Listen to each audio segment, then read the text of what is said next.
ଶିଖିବାକୁ ଇଚ୍ଛା ଥିଲା ଚଳନ୍ତି ଓଡ଼ିଆ। ସାହିତ୍ୟରେ ଭେଟିଗଲି ଗୋପାଳପୁରିଆ। କିମ୍ପାଇଁ ମରିବି ବୁଲି ବୁଲି ଗାଏ ଗାଏ, ଭାଗବତ ଟୁଙ୍ଗିଠାରୁ ନନା ପଞ୍ଜି ଯାଏ। ଘର କଥା ଘର ଭାଷା ଠିକ୍ ଠିକ୍ ଲେଖା, ଓକିଲଙ୍କ ଠକପଣ ଲେଖା ନାହିଁ ଏକା। ସତ ଦୁଇ ଚାରି ପଦ ଯାଇଛନ୍ତି ଗାଇ, ତାହା ମଧ୍ୟ ଆପଣାକୁ ବଞ୍ଚାଇ ବଞ୍ଚାଇ। ପାଇଲି ଅସଲ ଚିଜ ହେଉ ତାହା ଛଡ଼ା, ନିରୋଳ ଓଡ଼ିଆ ଭାଷା ଥିଲା ମୋର ଲୋଡ଼ା। ପଢ଼ିଲି ସାହିତ୍ୟ ବସି ପହରେକ ଆଜ, ଠିକ୍ ଠିକ୍ ଗାଇ ଯାଇଛନ୍ତି ପ୍ରହରାଜ।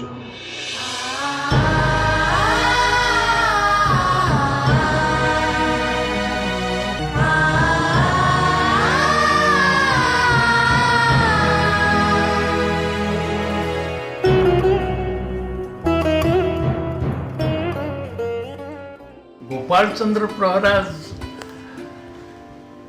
जन आडभोकेट थिले एवं उत्कल गौरव मधुसूदन दासंकर समसामयिक। से रायबहादुर उपाधि पाइछन्ति एवं तांकर प्रतिपत्ति भी थिला एवं अभिजात्य भी थिला। से गोटे सुखकर जीवन तथाकथित विलासी जीवन यापन करि पारिथान्ते, किंतु सारस्वत साधना जो दुस्सह कष्ट जंत्रणा को नहीं एवं जीवन सबकि दुस्थिति भितर सातखंड पूर्णचंद्र भाषाकोश रचना कले 1,85,000 शब्द विशिष्ट। आउ से भली अभिधान से समय भारतवर्ष कौटे हो कि नहीं संदेह। से जीवन सारा से प्रत्येक राजा राजड़ा पाखक जाइछन्ति, गणजाति को जाइछन्ति, तांकर पृष्ठपोषकता एवं ब्रिटिश सरकार पाखक जाइछन्ति। से समय जो गवर्नर थिले तांका पाखक जाइछन्ति। लोक संपर्क रखी रखी से ताकू छपेवाकू चेष्टा करछन्ति एवं से जहाँ किसी प्रत्येक व्यक्तिगत किसी किसी साहाय्य आनी मठाधीश ठारू आरंभ कर जमींदार पर्यंत से साहाय्य आनीचन्ति और से सातखंड जाक पूर्णचंद्र भाषाकोश प्रकाश करछन्ति। किंतु आ गोटे कथा तांकर देखा मिले, सी अद्भुत रचना तांकर जो गोटे होची भागवत टुंगीरे संध्या, बाई महांती पांजी, मियाँ साइबर रोजन मोचा, नना को बस्तानी, जो आम घर हालचाल दुनिया रीति को रम्य रचना भाव में आम ग्रहण कले से समय परिस्थिति चित्र तार इतिहास परिचय आम पाइबा एवं गोटे प्रकार हास्यरसात्मक व्यंग विद्रूप स्वर मध्य खोजी पाई। आपना को बड़ बोली कही हुए जे हो, नुहईटी बड़ केभे ए संसारे से हो।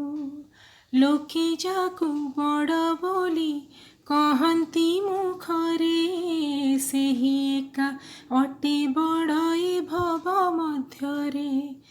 बड़ हेबा अटे भारी कठिन व्यापार, गुणी बड़ हेले सिना बड़ बोलिबार।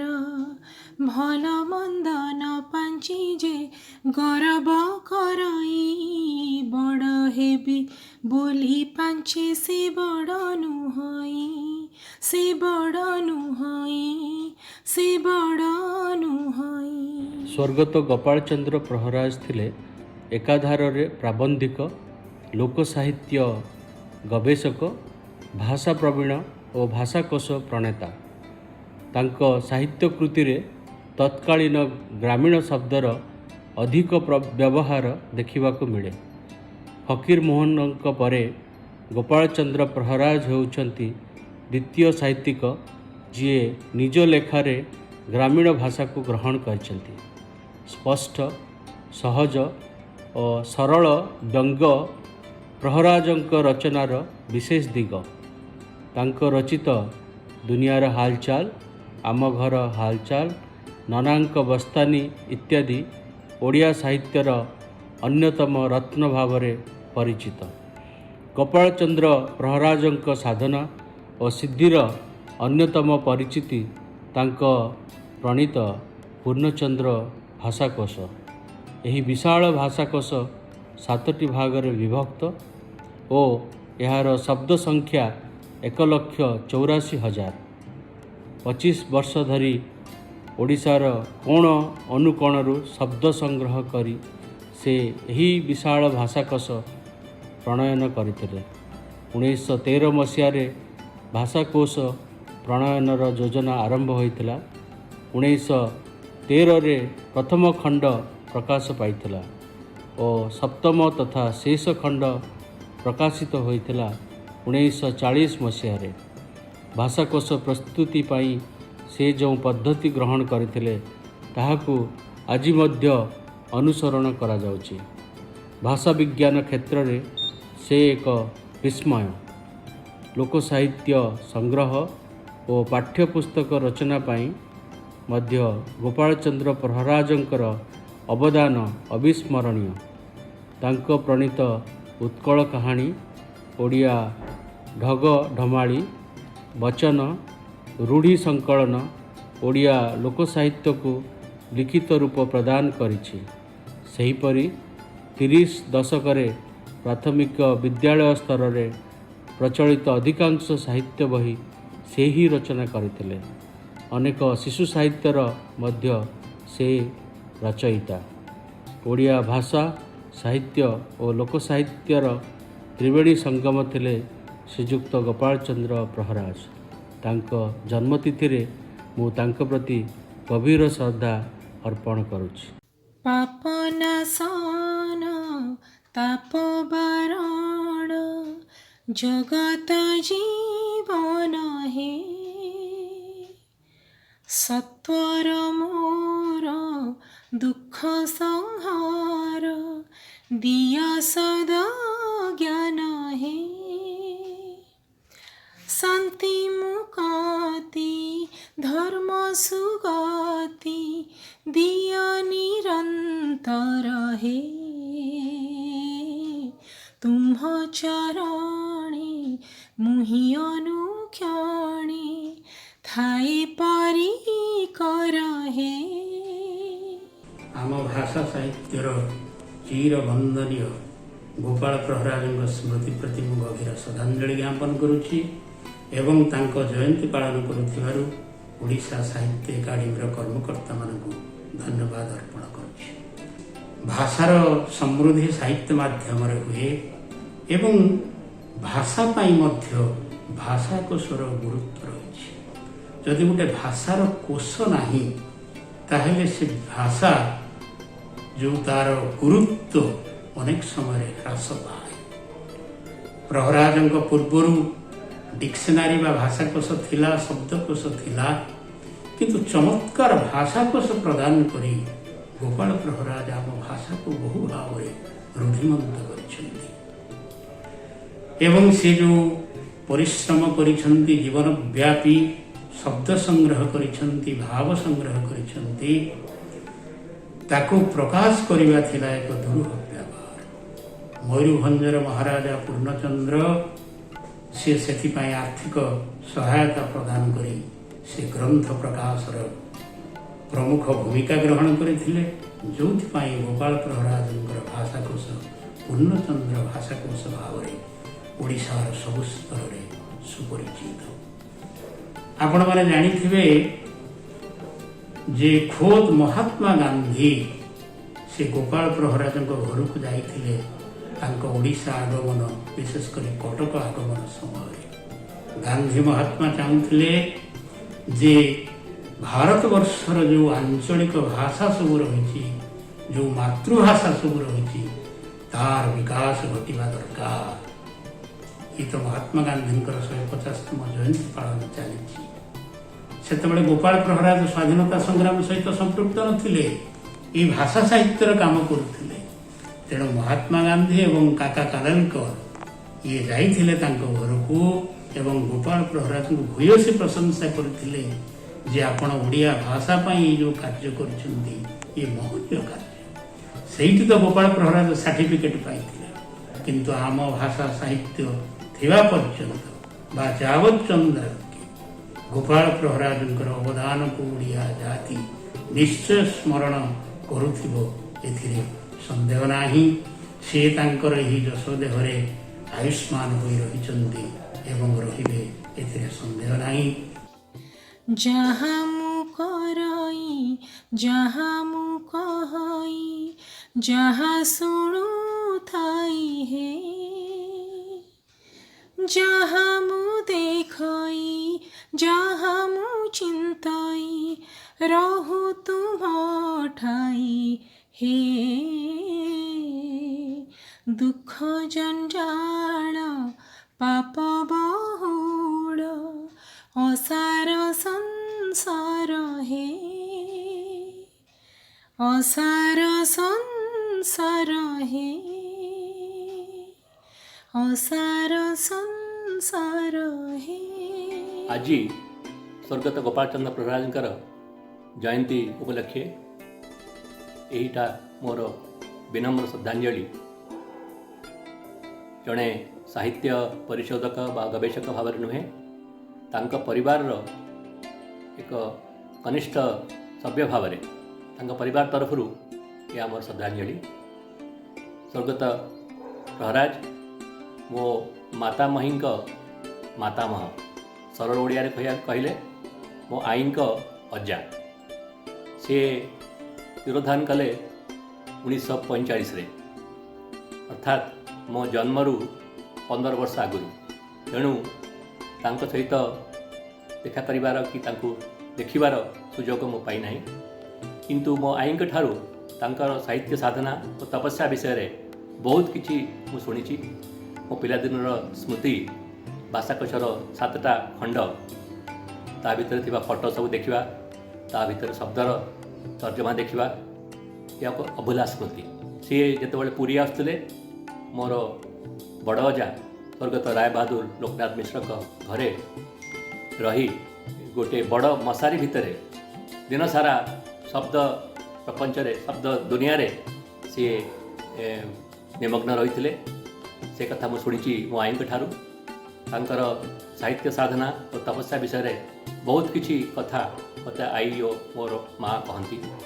वास्तव में देखा गले 1930 एपरी एक चेष्टा 185,000 शब्दर संकलन करवा तार अनुवाद ओडियारू इंग्लिश ओडियारू हिंदी बंगाली रे करवा ताकू गोटे ग्रंथ हिसाब से गोटे भाषाकोश भाव में पब्लिश करवा किछि बहुत असाध्य काम। जितेबाला ओडिशार अस्तित्व ओडिशार स्वतंत्र राज्य पाई संग्राम चलता ओडिया एक स्वतंत्र भाषा नए बोले बंगाली भाषार जो उद्यम थिला ताकू तार प्रतिरोध रे एपरी एक चेष्टा करी स्वतंत्र ओडिशार साधना रे तांकर जो योगदान से आम समस्ते गर्वान्वित।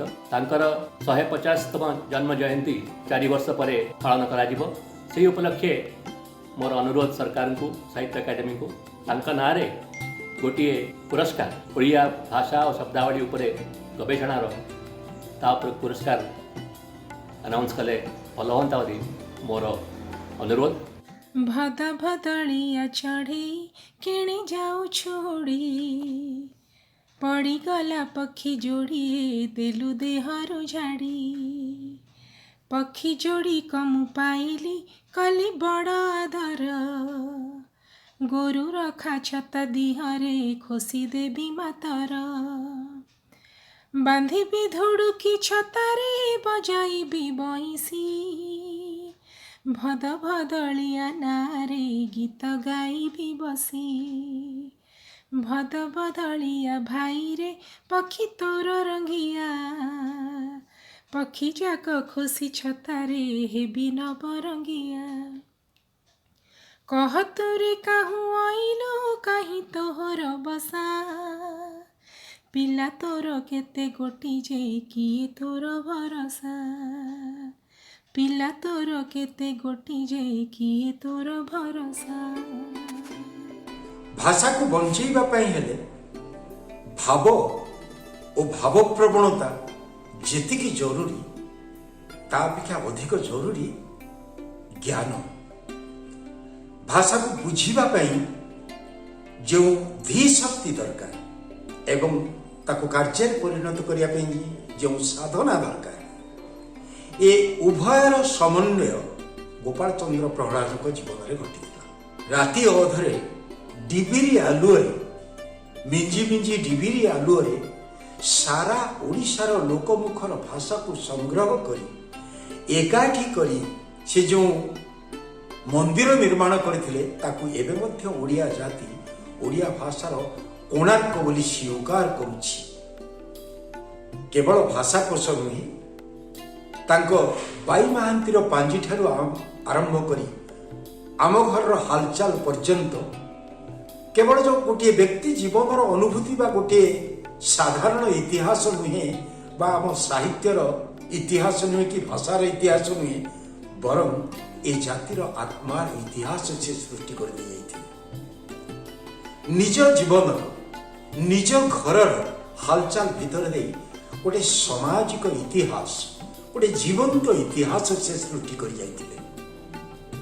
ଏବଂ ସବୁଠାରୁ ବଡ଼ କଥା ହେଉଛି ଏହି ଭାଷାକୋଷ ନିର୍ମାଣ ପାଇଁ, ପ୍ରସ୍ତୁତ ପାଇଁ ତ ମୁଁ କହିବି ନାହିଁ, ପୁଣି କହିବି ଏ ଭାଷାକୋଷ ନିର୍ମାଣ ପାଇଁ ସେ ଯେଉଁ ପ୍ରୟାସ କରିଥିଲେ ତାହା ଆଜି ପର୍ଯ୍ୟନ୍ତ ମଧ୍ୟ ମାର୍ଗଦର୍ଶନ କରିଆସୁଛି। କାରଣ ଗୋଟିଏ ଭାଷା ହେଉଛି ସେ ଜାତିର ପରିଚୟ ଏବଂ ସେ ଜାତିର ଆତ୍ମା, ତାର ସଂସ୍କୃତିର ଆଧାର ଭାଷା, ତା ଜୀବନର ସାମାଜିକ ଇତିହାସର ଆଧାର ଭାଷା, ତାର ରାଜନୈତିକ ଇତିହାସ, ଅର୍ଥନୈତିକ ଇତିହାସ ସବୁ ହିଁ ଭାଷାରୁ ହିଁ ଜଣାପଡ଼ିଥାଏ। ତେଣୁ ଅତୀତର ଭାଷାକୁ ସଂଗ୍ରହ କରି ରଖିବା, ଆଗାମୀ ଭାଷା ପାଇଁ ପ୍ରସ୍ତୁତି କରିବା, ଏ ଉଭୟ ମଧ୍ୟରେ ବର୍ତ୍ତମାନକୁ ଚିହ୍ନିବା ଏବଂ ବର୍ତ୍ତମାନକୁ କାର୍ଯ୍ୟରେ ପରିଣତ କରିବା ଯେଉଁ ମହାନ ସାଧନା, ତାର ପ୍ରତୀକ ଥିଲେ ଗୋପାଳ ଚନ୍ଦ୍ର ପ୍ରହ୍ଲାଦ। ତେଣୁ ସେଭଳି ଜଣେ ମହାପୁରୁଷଙ୍କୁ ଆଜି ଓଡ଼ିଶା ସାହିତ୍ୟ ଏକାଡେମୀ କୃତଜ୍ଞତାର ସହିତ ଯେଉଁ ଶ୍ରଦ୍ଧାଞ୍ଜଳି ଅର୍ପଣ କରୁଛି, ଏ ହେଉଛି ପ୍ରକୃତରେ ଓଡ଼ିଶା ସାହିତ୍ୟ ଏକାଡେମୀର ଏକ ମହତ୍ ପ୍ରୟାସ। ଏବଂ ଏହି ପ୍ରୟାସ ହିଁ ସମସାମୟିକ ଭାଷାପ୍ରେମୀ ମାନଙ୍କ ମଧ୍ୟରେ କେବଳ ଗୋପାଳ ପ୍ରହ୍ଲାଦଙ୍କୁ ମନେ ପକାଇବ ତା ନୁହେଁ, ବରଂ ଆଗାମୀ ଦିନ ପାଇଁ ନିଜକୁ ଉତ୍ସର୍ଗ କରିବା ପାଇଁ ପ୍ରେରଣା ପ୍ରଦାନ କରିବ, ଏ ବିଶ୍ୱାସ ରଖୁଛି। ଆରେ ଜହ୍ନ ମାମୁ ଶରଦ ଶଶୀ, କହ୍ନେଇ ହାତରେ ପଡ଼ିବୁ ଖସି, ଗେଲ କରୁଥିବ କହ୍ନେଇ ହସି, ସରଗର ଚନ୍ଦନ ଯିବୁ ରୁଷି, ସରଗର ଚନ୍ଦନ ଯିବୁ ରୁଷି। ଆଉ ପିଲା ତତେ କରିବେ ଧୂଳି, କହ୍ନେଇ କରିଛି ସୁନା ଖଟୁଳି, ତୁମେ ଦିହେଁ ବସି ଖେଳିବ ଦୋଳି, ଚାହିଁ ପକାଇବି ମୂଳ ହୁଡ଼ି, ଚାହିଁ ପକାଇବି ମୂଳ ହୁଡ଼ି।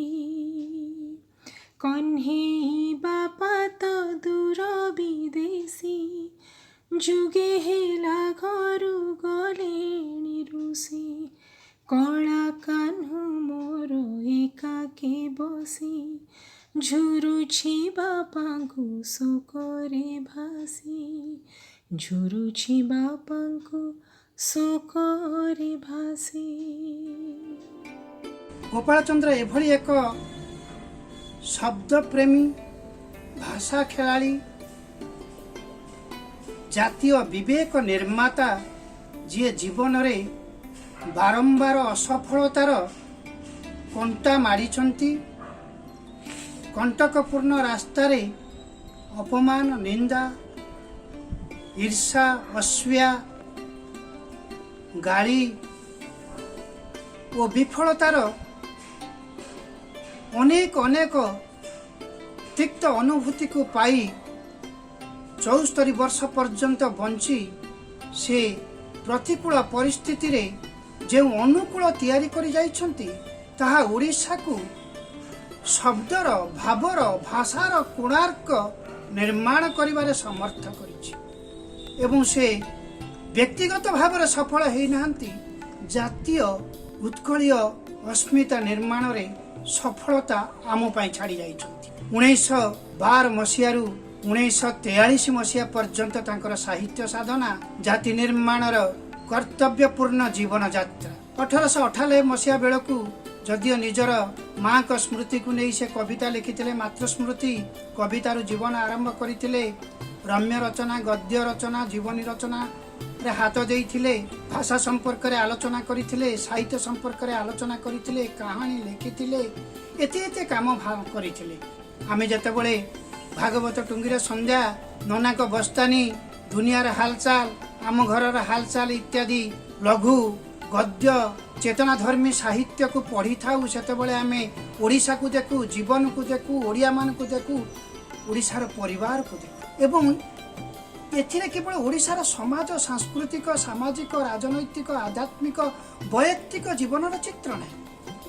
ଇଏ ଯେଉଁ ଶବ୍ଦ, ଓଡ଼ିଆ ଶବ୍ଦ ମାନେ ଯେ ଶାଣିତ ବ୍ୟଞ୍ଜନାରେ, ଚିତ୍ର ଧର୍ମରେ, ଅବିକଳ ଦୃଶ୍ୟଧମିତାରେ, ଅବିକଳ ଦୃଷ୍ଟାନ୍ତରେ ଏବଂ ନିଜ ସମକାଳର ବାସ୍ତବତା ଠାରୁ ଊର୍ଦ୍ଧ୍ୱକୁ ଉଠି ସାର୍ବକାଳିକ ଚେତନାକୁ ଗ୍ରହଣ କରିପାରନ୍ତି, ଏଇଭଳି ଏକ ଭାଷିକ ବ୍ୟବସ୍ଥା ସେ ଆମକୁ ଦେଇଗଲେ। ଓଡ଼ିଆ ପ୍ରବନ୍ଧକୁ ଏକ ମାର୍ଜିତ, ଏକ ବୁଦ୍ଧିଦୀପ୍ତ, ଚାତୁରୀଦୀପ୍ତ, କୌତୁକ ଦୀପ୍ତ ଶବ୍ଦ ସାମର୍ଥ୍ୟର ପ୍ରତିଭୁ ଶକ୍ତି ଭାବରେ ପ୍ରଦାନ କରିଗଲେ। ପୂର୍ଣ୍ଣଚନ୍ଦ୍ର ଭାଷାକୋଷ ଓଡ଼ିଶାର ଶବ୍ଦ କୋଣାର୍କ ହେଉଛି ତାଙ୍କ ଦ୍ୱାରା ଅଭିଧାନ, କୃଷ ଗ୍ରନ୍ଥ, ବିବରଣୀ ଗ୍ରନ୍ଥ, ଭାଷିକ ଚତୁର୍ଭାଷିକ ବ୍ୟବସ୍ଥାରେ ଆମ ଅର୍ଥଦ୍ୟୋତନାର ଚମତ୍କାରିତାର ସେଇ ଯେଉଁ ମହାନ ଗ୍ରନ୍ଥ 185,000 ଶବ୍ଦ ବିଶିଷ୍ଟ ପୂର୍ଣ୍ଣଚନ୍ଦ୍ର ଓଡ଼ିଆ ଭାଷାକୋଷ, ଯେତେବେଳେ ଅଭିଧାନ ନିର୍ମାଣ କରାଗଲା, 125,000 ଟଙ୍କା ବିଭିନ୍ନ ଜମିଦାର ରାଜକୋଷରୁ ସେ ଆଣିଲେ।